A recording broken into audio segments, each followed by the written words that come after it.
සෑම බෞද්ධයෙක් විසින්ම ජීවිතයේ එක් වතාවක් හරි සංඝයා වහන්සේ නමකට අටපිරිකරක් පූජා කරලා තිබිය යුතුයි.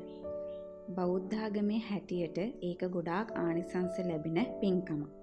ඉතින් යමෙක් මුලදී වරදෙහි යෙදුනද පසු ඔහු වරදින් මිදෙනවා නම් වලාකුළින් මිදුණු සඳක්සේ ලෝකයේ එළිය කරනවා.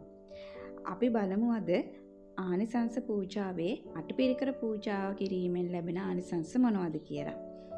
මුලින්ම බලමු අටපිරිකරයේ අඩංගු ද්‍රව්‍ය මොනවද කියලා. පාත්‍රය, පෙරහන් කඩය, බඳ පටිය, තනිපට සිවුර, දෙපට සිවුර, අඳනකඩ, දැලි පිහිය, ඉදි කටුව හා නූල් යානාදියයි.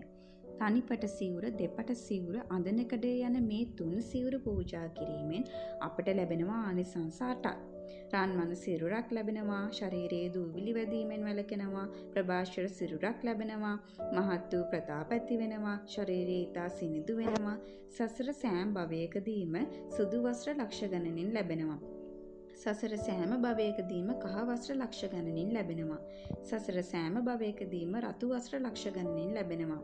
ඒ වගේම තමයි තවත් ආනිසංස ගොඩාක් අපේ ජීවිතේට ලබා ගන්න පුළුවන්. අපි බලමු තවත් අපිට ලැබෙන ආනිසංස මොනවද කියලා.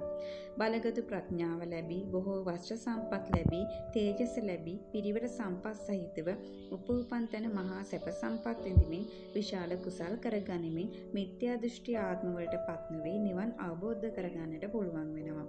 පිළිකා, දද කුෂ්ඨ, වන, පීනස්, ලාදරු ආදී ජීවිතවලට නොයෙක් භයානක විපත්ති උපදවන දරුණු රෝග නොසෑදෙනවා. පුරුෂයෙක් නම් බුදුන් වහන්සේ නමක් ඉදිරිපිටදී එර්දිමේ අටපිරිකර ලැබී එහිදීම භික්ෂු මහානුපසම්පදාව ලැබ රහත් බවට පත් වෙනවා. ස්ත්‍රියක් නම් මේල පළදෙනාව ආදී අනන්ත සම්පත් ලැබ පැවිදි හෝ ගිහිව නිවන් අවබෝධ කරගන්නට පුළුවන්කම ලැබෙනවා. ප්‍රාර්ථනා කරොත් ස්ත්‍රී ආත්මයක නොඉපද ශ්‍රේෂ්ඨ මෙන්ම ප්‍රඥා සම්පන්න පුරුෂ ආත්මයක් ලබා ගන්නත් පුළුවන් වෙනවා. ස්ත්‍රී පුරුෂ ලිංග දෙකම නැති ලිංග දෙක මාරුවෙන් මාරුවට පහළ වෙන පාප ජීවිතවල නොඉපදෙනවා. කිසිදු භවයක සීවිකල් මෝඩ ජීවිත නොලැබෙනවා.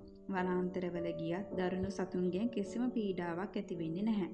දේශගුණික වෙනස් වීම් වලින් අවුවෙන් වැස්සින් පීඩාගෙන දෙන්නෙත් නැහැ.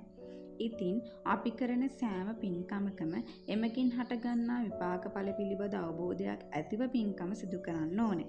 එමගින් කුසල් විපාකවල ඵල දැන ගැනීම නිසා කුසල් ඥාන සම්ප්‍රයුක්ත භාවයට පත් වෙනවා.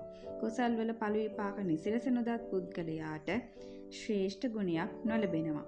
මම හිතනවා ඔයාලා අටපිරිකර පූජා කිරීමේ ආනිසංස ගැන හොඳට දැනගන්න ඇති කියලා. ඉතින් මේ වගේම තවත් ආනිසංස වීඩියෝ එකක් ඔයාලට අරගෙන එනකම් ඔයාලා හැමෝටම තෙරුවන් සරණ ප්‍රාර්ථනා කරනවා.